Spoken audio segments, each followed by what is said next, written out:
Olá, esse seminário irá abordar o tema requisitos de software. Esse seminário faz parte da metodologia de avaliação da disciplina de engenharia de software ministrada pelo professor Adenilson, da USP de São Carlos, pelo programa DINTER, doutorado interinstitucional entre a UESP e a USP. A agenda desse seminário irá abordar os seguintes tópicos: introdução aos requisitos de software, depois requisitos funcionais, não funcionais, de usuários, de sistema e, por fim, abordaremos sucintamente o documento de requisitos do sistema e farei uma leve conclusão.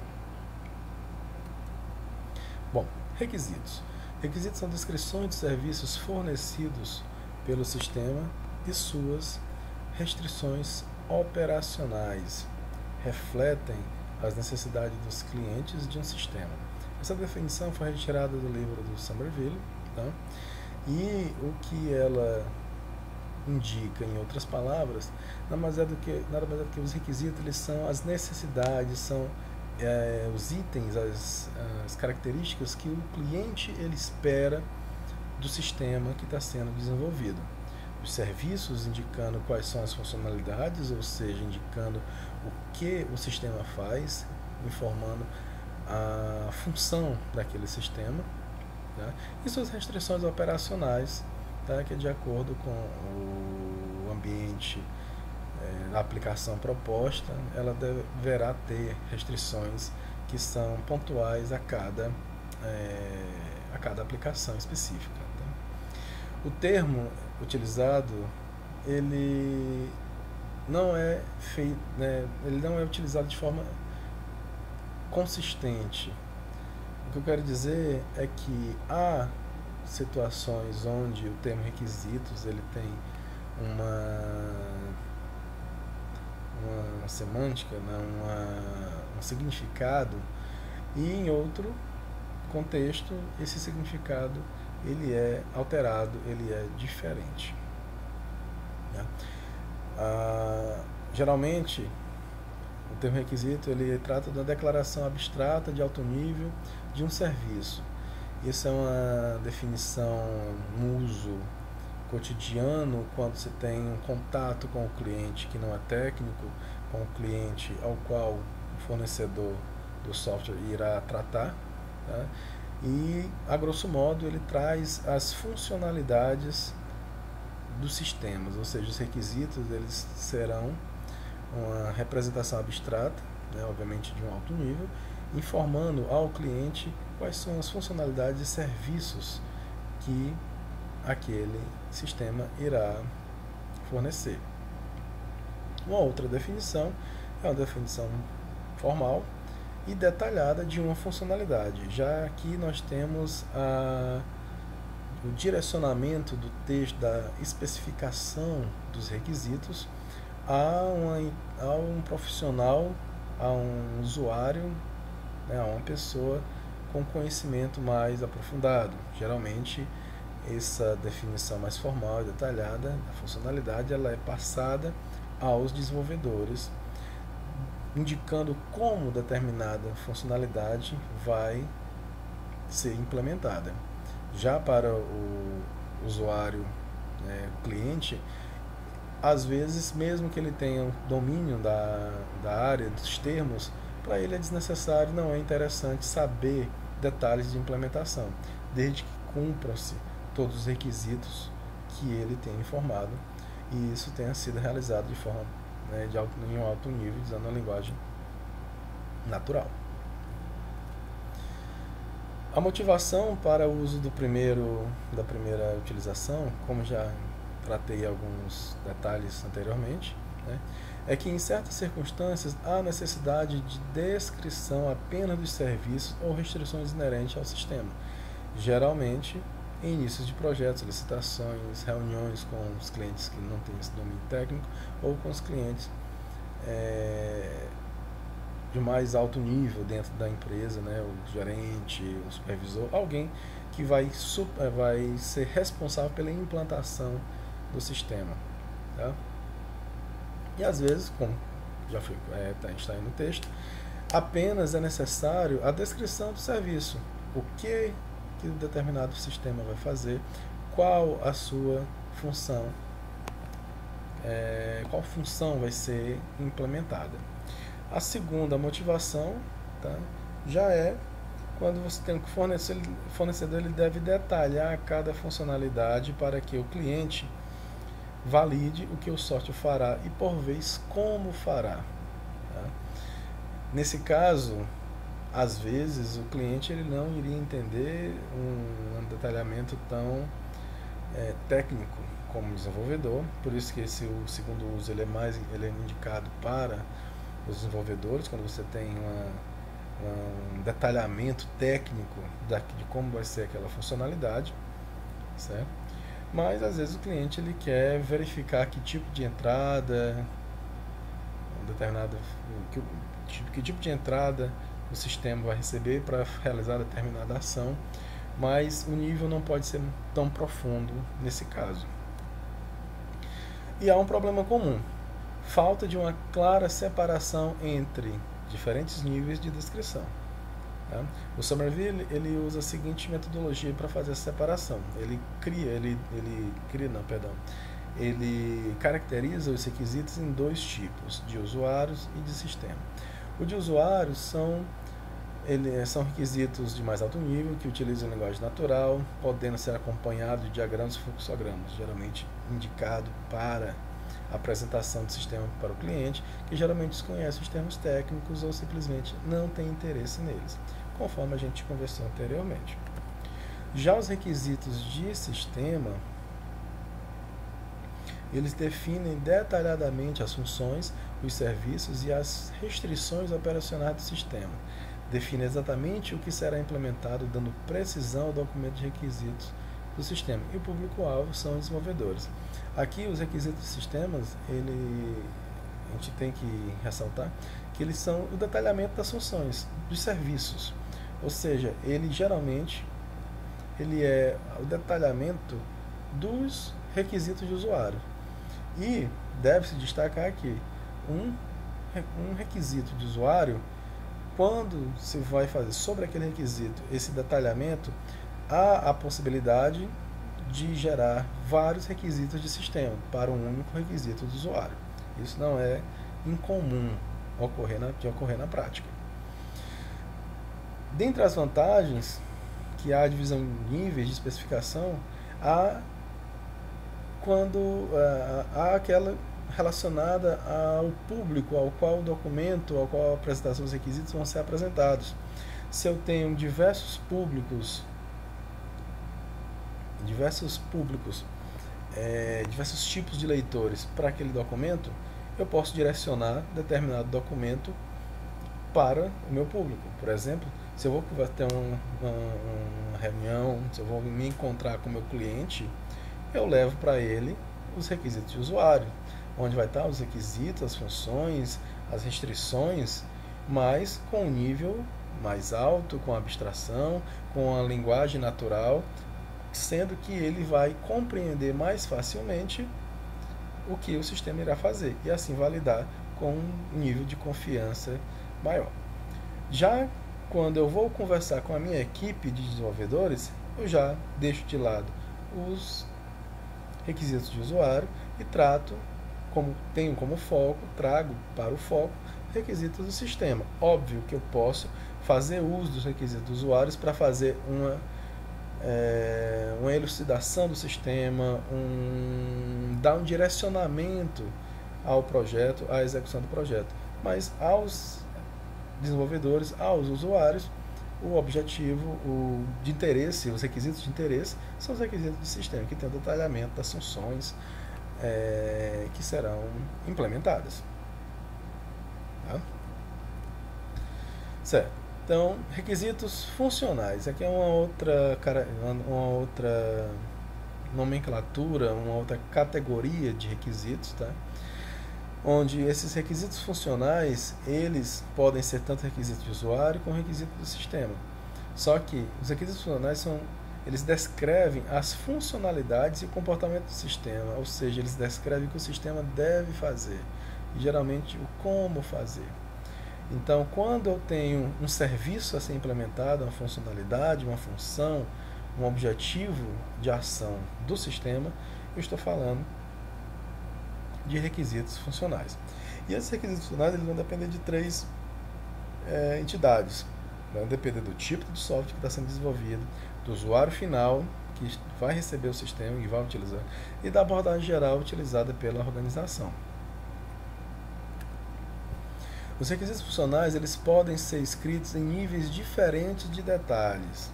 A gente acabou de citar anteriormente, no slide anterior, que os requisitos funcionais podem ser requisitos de usuário, como também podem ser requisitos do sistema.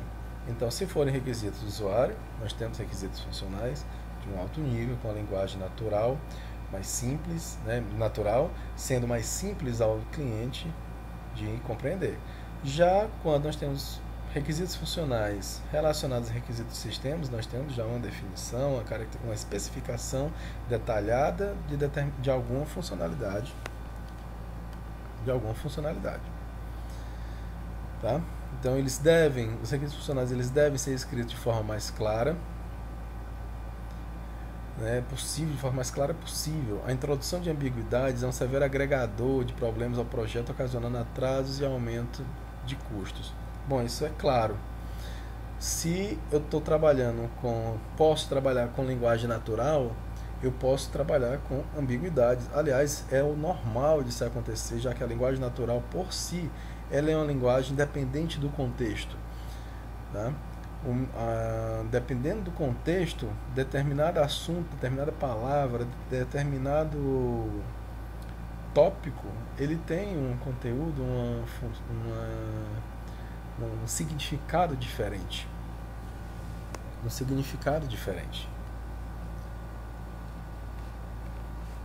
Tá? Então, quando a gente vai descrever um requisito funcional, é interessante que esse requisito seja claro, tentando se evitar a ambiguidade. Tá?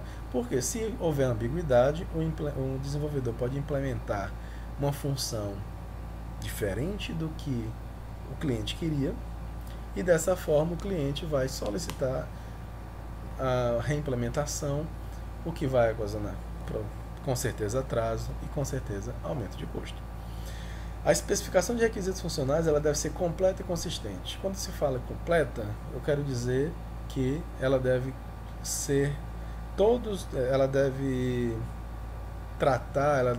pegar, identificar todos os requisitos funcionais da aplicação. Então, todos os requisitos eles devem ser mapeados, devem ser identificados e especificados.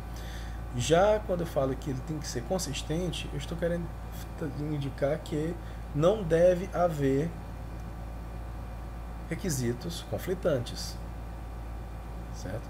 Um exemplo, eu tenho um requisito... esse exemplo a gente vai ficar para o próximo tópico. Fica melhor se ele for apresentado mais à frente, nos slides à frente. Bom, na prática, sistemas grandes e complexos eles trazem uma dificuldade para se alcançar esses objetivos de serem complexos, a análise do levantamento de requisitos funcionais ser completa e consistente. Por quê? Primeiro, se ele é grande, ele é complexo. Se ele é complexo e grande, há diversos requisitos. Se há diversos requisitos, há a possibilidade de algum requisito não ser mapeado. E esse problema só vai ser verificado quando esse sistema estiver em produção ou durante a implementação. E isso vai ocasionar problemas de atraso e custo também. Outro problema está com os stakeholders. Se nós temos vários stakeholders, cada um vai ter uma necessidade diferente. Se ele tem uma necessidade diferente, ele vai passar tanto como prioridade, como requisitos diferentes. E pode haver requisitos que não vão ser mapeados nesse caso. Bom, um outro grupo de requisitos são os requisitos não funcionais. Os requisitos não funcionais, eles não tratam diretamente das funções do sistema, eles não se relacionam às funções específicas do sistema. Um exemplo de área né, de tema, onde requisitos funcionais não funcionais podem atuar, é na confiabilidade, por exemplo, no tempo de resposta e no espaço de armazenamento. Observa-se que quando fala-se em confiabilidade, em tempo de resposta, em espaço de armazenamento, não estamos falando de uma função específica, de um serviço oferecido pelo sistema. Nós estamos falando de um modo geral, nós estamos falando do sistema, da aplicação. Nós estamos falando da confiabilidade da aplicação, nós estamos falando do tempo de resposta da aplicação, do espaço de armazenamento da aplicação. E esses requisitos não funcionais geralmente podem definir restrições. Raramente, eles são associados a características individuais do sistema. Pelo contrário, conforme a gente viu anteriormente. Nós não temos uma associação a uma função, a um serviço individual do sistema. Requisitos não funcionais, eles tratam do sistema. Geralmente são mais importantes do que requisitos funcionais, individuais. Uma falha pode tornar o sistema inútil. Uma falha de um sistema, de um requisito não funcional, se ele não for cumprido, se ele não for obedecido, pode tornar o sistema inútil. Já uma função do sistema que não atenda às necessidades, ela pode ser contornada. Por exemplo, nós temos uma aplicação onde um requisito funcional de armazenamento é que a aplicação não pode passar de 1 MB de tamanho. Só que nós temos um requisito não funcional organizacional, onde ele fala que a linguagem de programação a ser utilizada deve ser a linguagem ADA. Só que a linguagem ADA sempre produz um aplicativo, um software com mais de 1 MB de tamanho. Ou seja, nós temos aí objetivos conflitantes. Se nós temos objetivos conflitantes, alguém tem que ceder. Ou o tamanho da aplicação deve e poderá aumentar, ou seja, esse requisito de armazenamento, um requisito de produto relacionado ao armazenamento, ele deve ser alterado aumentando seu tamanho, permitindo que uma aplicação possa ter um tamanho maior do que 1 MB, como era anteriormente definido, ou uma linguagem de programação diferente, específica, deve ser procurada de modo que ela gere uma aplicação menor do que 1 MB. Ou seja, nós temos objetivos conflitantes e esse conflito tem que ser resolvido. Alguém tem que ceder, alguma aplicação, alguma restrição tem que ser alterada, cedendo o seu limitante. Os requisitos não funcionais, eles podem ser caracterizados, né, em três grupos. Aí são os exemplos de alguns elementos dos 3 grupos.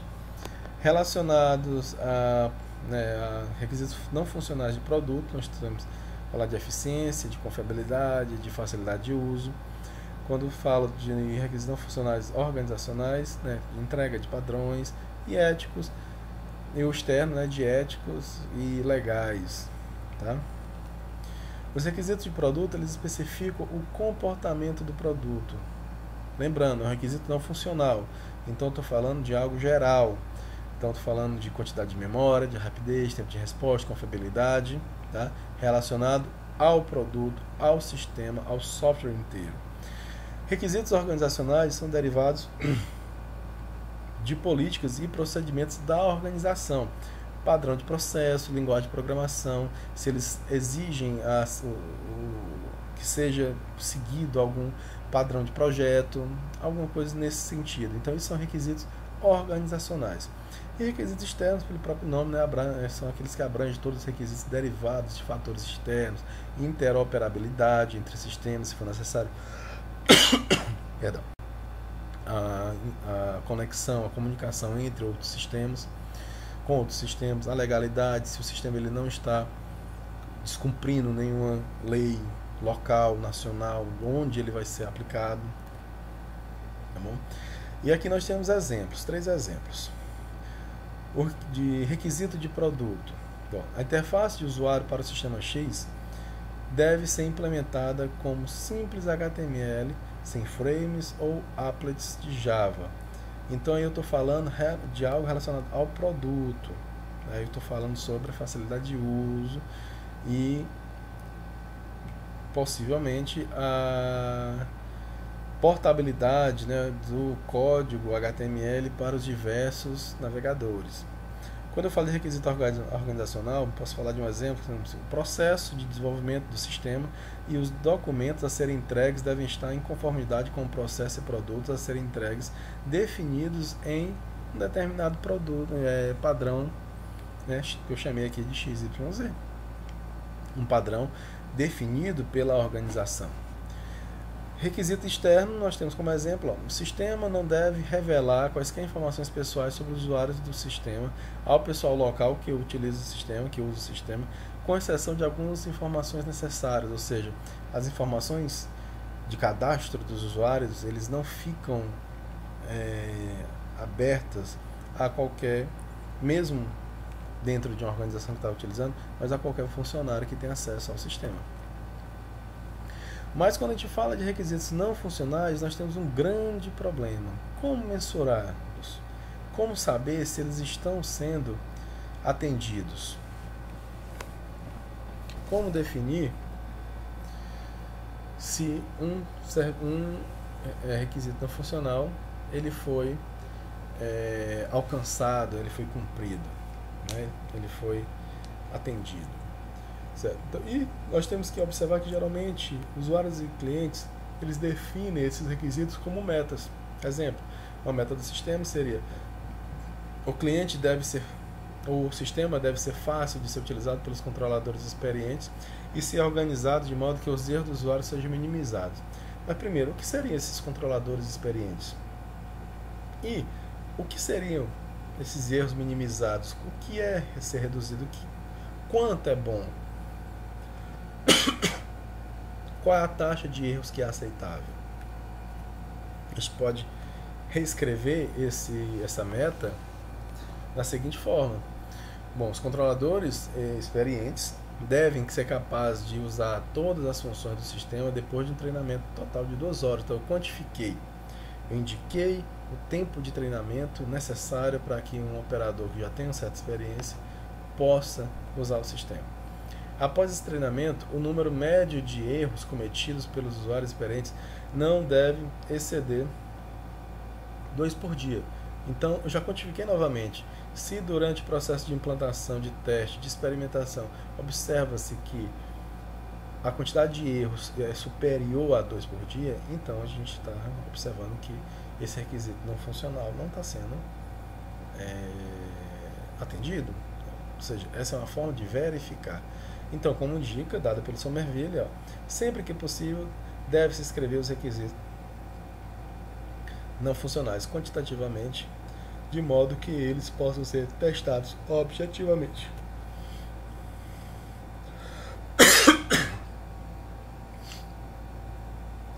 E como métricas que possam ser utilizadas na hora de especificar esses requisitos funcionais. Quando estiver tratando de velocidade, nós temos aí transações processadas por segundo, tempo de resposta do usuário por evento, tempo de atualização da tela. Se eu estiver tratando de tamanho, né, quantidade de kilobytes que ele está ocupando, número de chips de RAM, relacionado à facilidade de uso, o tempo de treinamento, número de frames de ajuda, etc, etc. E os requisitos não funcionais, às vezes, né, eles podem entrar em conflito com outros requisitos funcionais ou não. Eu dei o exemplo daquela aplicação com ADA e que o tamanho máximo era de 1 MB. É um conflito de um requisito não funcional com outro requisito não funcional. Bom, falando um pouquinho mais sobre requisitos de usuários, apenas para finalizar e fechar o seminário de hoje, tá? Nós devemos relembrar que os requisitos de usuário eles devem descrever os requisitos funcionais e não funcionais de modo a serem compreensíveis pelos usuários do sistema.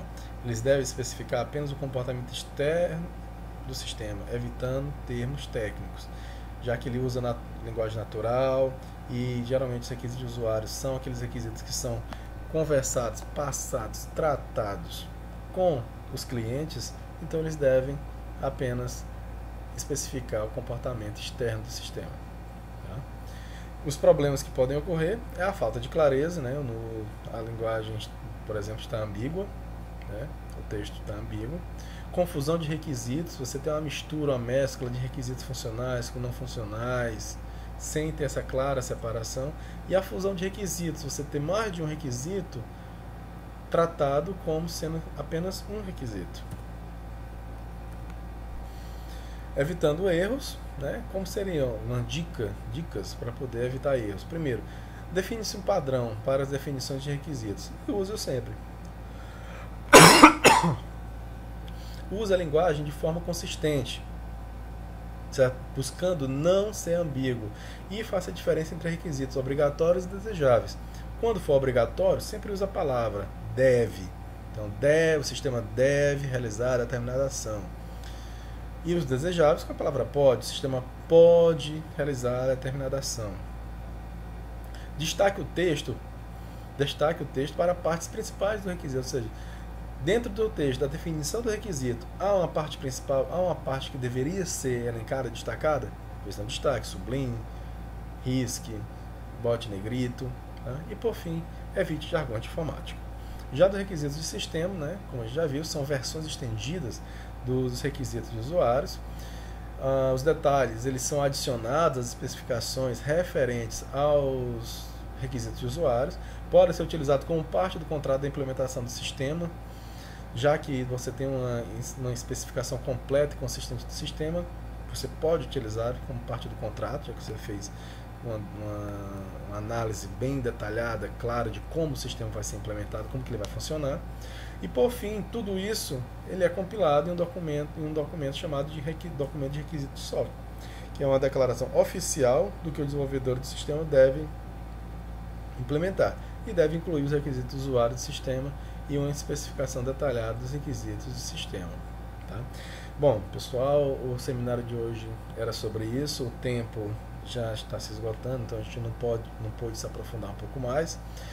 Mas o que eu queria deixar claro aqui é que a parte de requisitos ela é mais complicada do que parece, né? Quando fala-se sobre requisitos, analista de requisitos, engenheiro de requisitos, às vezes esse detalhe ele é tratado de uma forma mais simples, certo? Mas se os requisitos não forem levantados adequadamente, especificados adequadamente, problemas durante todo o projeto, problemas sérios de atraso e de aumento de custo vão ser inseridos.